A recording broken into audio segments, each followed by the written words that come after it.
Hello dear students, welcome to my channel. आप सभी को राधे राधे, जय श्री कृष्णा। बेटा, आज आपकी 8th ग्रेड अभ्यास पुस्तिका विज्ञान कक्षा 7 की क्लास होने वाली है, क्लास नंबर 13। इसमें हम अपना पाठ 7 करेंगे, जिसका नाम है जंतुओं और पादपों में परिवहन। ये आपका पार्ट 1 रहेगा, जिसमें मैं आपको अति लघु तक प्रश्न कराऊंगी।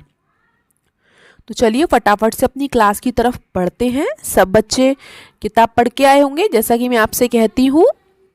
ठीक है, आपने ये चित्र देख रहे हैं, ये चित्र है आपके हृदय का।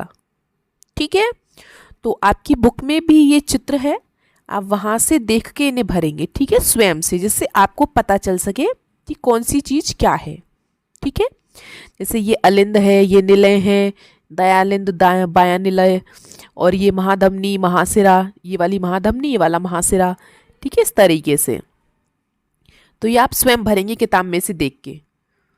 ठीक है, अगर किताब पढ़ी होगी ना आपने, तो आपको पता होगा कि ये बुक में सेम टू सेम चित्र बना हुआ है। तो ये बहुत सरल था, इसलिए मैंने नहीं करवाया, क्योंकि आप इसे देख के भी कर सकते हैं।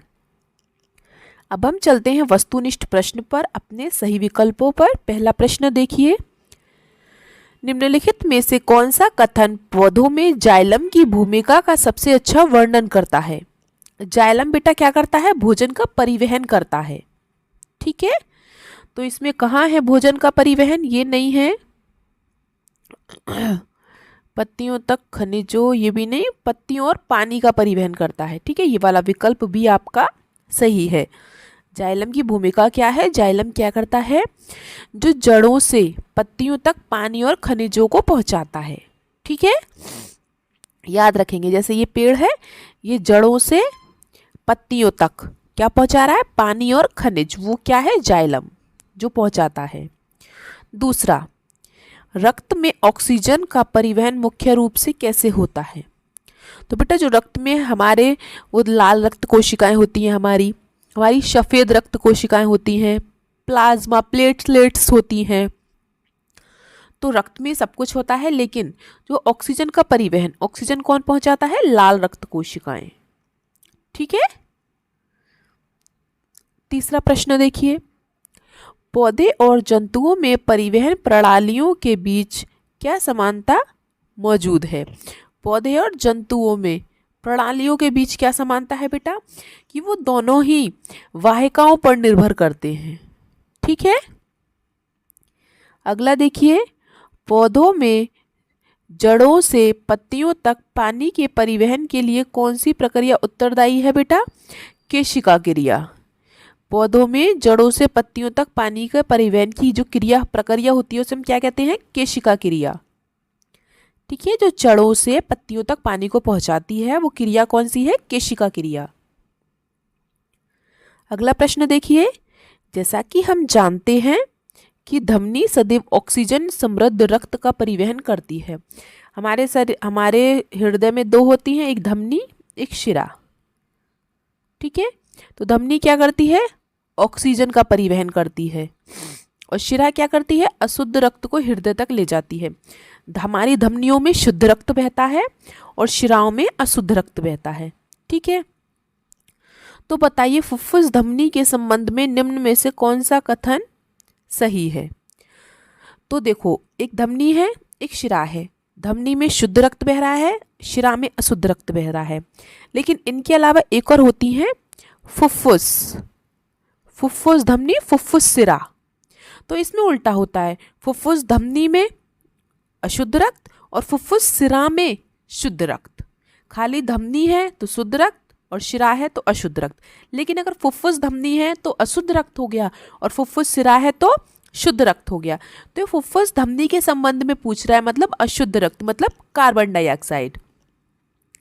यह कार्बन डाइऑक्साइड समृद्ध रक्त को फेफड़ों तक ले जाती है। ठीक है, आगे चलें। अब हम चलते हैं खाली स्थानों पर, जो हमें यहाँ से देख के भरने हैं। ठीक है, लाल रक्त कोशिकाओं में जो हमारा खून लाल है, वो किसकी वजह से है? हीमोग्लोबिन की वजह से। ये एक वर्णक है लाल रंग का, ठीक है, जिसका नाम है हीमोग्लोबिन, जिससे हमारा खून लाल है।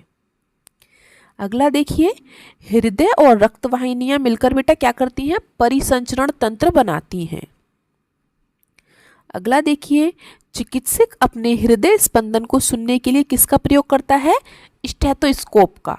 ये एक यंत्र है जिसे वो हमारे सीने पर लगाता है और अपने कान पर भी लगाता है, ठीक है, जिससे हमारे धड़कनें सुनाई देती हैं।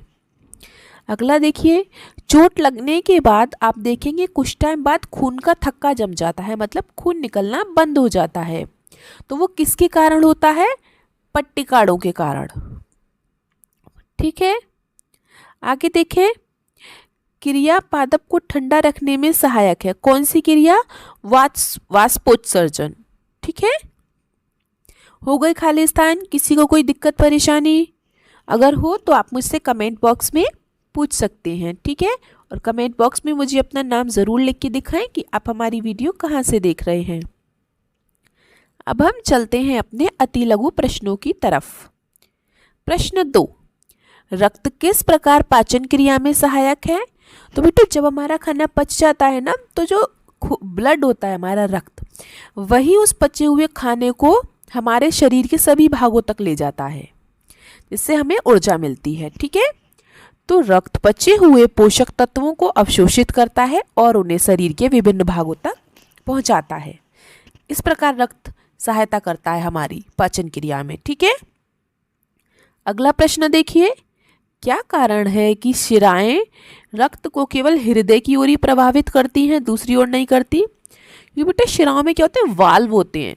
शिराओं में ऐसे वाल्व होते हैं जो रक्त को केवल हृदय की ओर ही प्रभावित होने देते हैं, दूसरी ओर से प्रभावित नहीं होने देते हैं। ठीक है, उसे वो दूसरी ओर प्रवाहित नहीं होने देंगे।